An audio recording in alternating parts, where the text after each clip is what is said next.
الرحمن الرحیم۔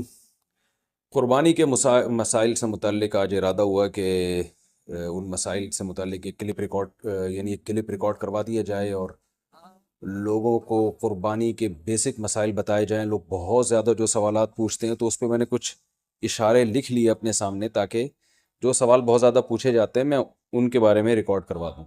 تو میں انشاءاللہ یہ جو قربانی ہے اس کے بالکل شروع سے لے کے آخر تک ترتیب سے کوشش کرتا ہوں کہ مسائل بیان کروں، اور جو مسائل بہت زیادہ پوچھے جاتے ہیں اللہ تعالیٰ سے دعا ہے کہ وہ سارے آ جائیں۔ تو پہلا سب سے بڑا مسئلہ یہ ہے کہ قربانی واجب کس پر ہے۔ قربانی واجب کس پر ہے؟ لم سم عوام کی سہولت کے لیے ایک نصاب بیان کرتا ہوں جو علماء بتاتے ہیں 52.5 تولہ چاندی، دیکھ لیے گا نیٹ پر۔ تو اتنی مالیت کا کسی کے پاس سونا ہو یا چاندی ہو یا تجارتی مال ہو، تجارتی مال کہتے ہیں وہ سامان جو بیچنے کے لیے آپ نے خریدا ہے، یا کیش رقم ہو، یا یہ کہ ضرورت سے زائد سامان، ضرورت سے زائد سامان کہتے ہیں وہ سامان جو پورے سال بھی استعمال نہ ہوتا ہو۔ تو ایسی کوئی چیز اگر آپ کے پاس اتنی مالیت کی پڑی ہوئی ہے، یا ایک نہیں دو چار چیزیں مل کے اتنی مالیت کو پہنچ جاتی ہیں، یعنی خلاصہ یہ نکلا کہ آپ کے جو استعمال میں آنے والی چیزوں کے علاوہ آپ کے پاس اتنی مالیت کی مال موجود ہے، اور ضروری خرچے اس میں سے نکال دیں، قرضے نکال دیں، وہ سب نکال کے بھی اتنے پیسے آپ کے پاس بچتے ہیں 50 55 60 ہزار تک، تو پھر آپ پر قربانی واجب ہے۔ یہ بہت مختصر بتا رہا ہوں، کیونکہ اگر میں اس کی نصاب کی ڈیٹیل میں گیا تو پورا کلپ اسی میں نکل جائے گا۔ تو لم سم ایک بتا رہا ہوں آپ کو کہ اتنا اماؤنٹ کسی کے پاس ہو تو اس پر قربانی واجب ہے۔ پھر بھی سمجھ میں نہ آئے تو اس بارے میں میرے دوسرے کلپ یوٹیوب پہ آپ کو مل جائیں گے، یا دوسرے علماء سے آپ تفصیل پوچھ لیں، وہ انشاءاللہ آپ کو ڈیٹیل بتا دیں گے، کیونکہ نصاب میں اگر میں زیادہ ڈیٹیل میں گیا تو بہت ہی لمبی بات ہو جائے گی پھر۔ تو اس پر قربانی واجب ہے۔ بڑا مسئلہ یہاں پر ایک یہ اٹھایا جاتا ہے کہ کیا گھر کا سربراہ اگر قربانی کر لے تو سب کی طرف سے کافی ہو جائے گی، یا جو بھی صاحب نصاب ہے جس میں بھی استطاعت ہے اس پر الگ سے قربانی واجب ہے؟ اس میں فقہا کا اختلاف ہے۔ بعض علماء کی رائے یہ ہے کہ ایک آدمی اگر گھر کی طرف سے قربانی کر لے تو سارے اہل خانہ کی طرف سے کافی ہو جاتی ہے، اور اس کے بارے میں بعض تابعین سے آثار منقول ہیں، مصنف ابن ابی شیبہ کی روایات ہیں، لیکن ہماری رائے یہ ہے، اور بر صغیر کے علماء کی رائے یہ ہے، اور امام ابو حنیفہ رحمہ اللہ تعالیٰ کی بھی رائے یہی ہے کہ ہر شخص پر الگ سے قربانی واجب ہے اگر وہ صاحب نصاب ہے۔ اور اس کی دو دلیلیں بہت مضبوط ہیں۔ سب سے مضبوط دلیل رسول اللہ صلی اللہ علیہ وسلم کی حدیث ہے، من وجد سعة لأن يضحي فلم يضحي فلا يقربن مصلانا۔ آپ صلی اللہ علیہ وسلم نے فرمایا جس کے پاس قربانی کی طاقت تھی اور اس نے قربانی نہیں کی تو وہ ہماری عیدگاہ کے قریب بھی نہ پھٹکے۔ تو اس سے پتہ چلتا ہے کہ جس کے پاس بھی اس طاقت ہے، تو اس میں یہ نہیں ہے کہ گھر کا سربراہ سب کی طرف سے کرے گا، تو یہ جو ہے ایسا نہیں ہے، بلکہ صاف الفاظ ہیں حدیث کے کہ جس کے پاس بھی استطاعت ہے تو وہ اس پر قربانی اس کو کرنی پڑے گی۔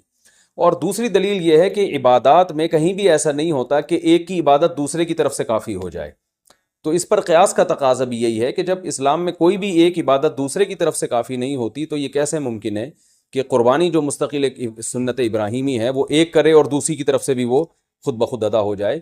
تو یہ اس کا بھی تقاضا ہے۔ بعض حضرات یہ دلیل دیتے ہیں کہ حضرت ابو بکر اور عمر رضی اللہ عنہما قربانی نہیں کرتے تھے۔ اچھا سوری، یہ دوسرے مسئلے کی دلیل ہے۔ تو پہلا تو یہ ہو گیا کہ قربانی ہر صاحب استطاعت پر لازم ہے۔ بیگم کے پاس اگر زیور ہے اور اتنی مالیت کا ہے تو اس پر بھی قربانی واجب ہے۔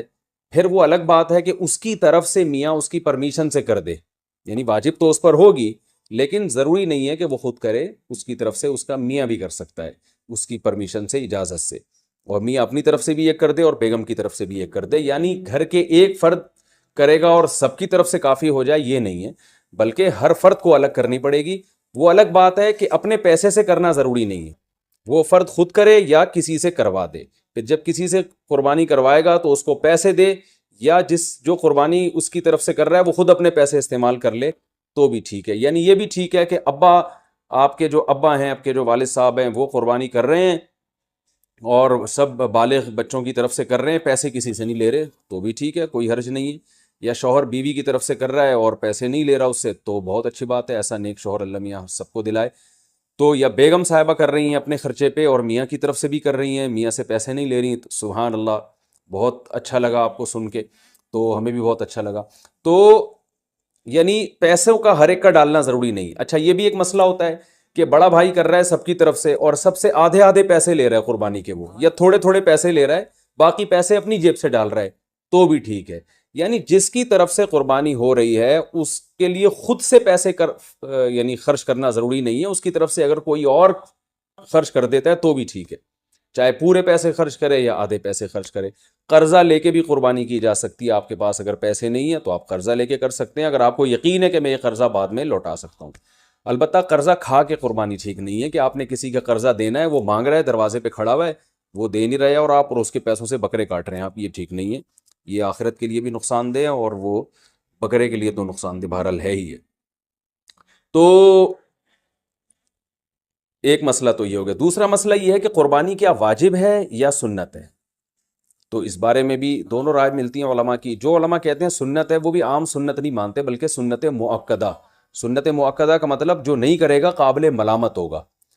اور امام ابو حنیفہ رحمہ اللہ تعالیٰ کی رائے کے مطابق یہ واجب ہے، اور اس کی دلیل وہی ہے کہ پہلی بات تو یہ کہ عبادت ہے، اور عبادت میں احتیاط کے پہلو کو ترجیح دی جاتی ہے، کیونکہ احتیاط اسی میں ہے کہ اس کو اگر واجب قرار نہیں دیتے تو بہت سے لوگ قربانی کا فریضہ چھوڑ سکتے ہیں اور اس بات کا خطرہ موجود ہے کہ قیامت میں ان کو گناہ نہ ملے. تو اس لیے احتیاط کے پہلو کو ترجیح جائے گی. اور مضبوط دلیل امام حنیفہ کی قرآن نبی صلی اللہ علیہ وسلم کی وہی حدیث ہے، من وجد سعة لأن يضحي فلم يضحي فلا يقربن مصلانا.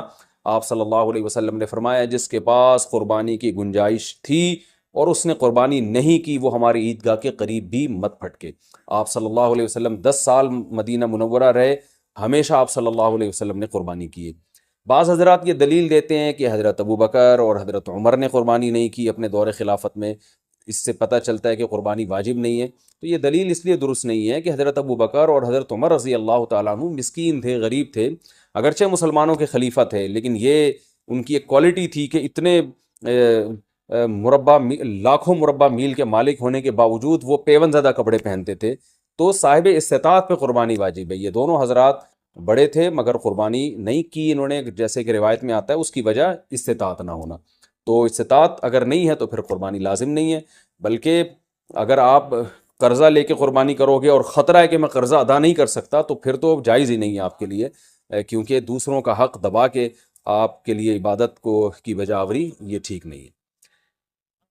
اس کی فضیلت کیا ہے قربانی کی؟ رسول اللہ صلی اللہ علیہ وسلم نے ارشاد فرمایا بقرعید کے دنوں میں ایام نہر میں اللہ کو جانور کا خون بہانے سے زیادہ کوئی عمل محبوب نہیں ہے، اور ہر بال کے بدلے میں اللہ نیکی عطا فرماتے ہیں.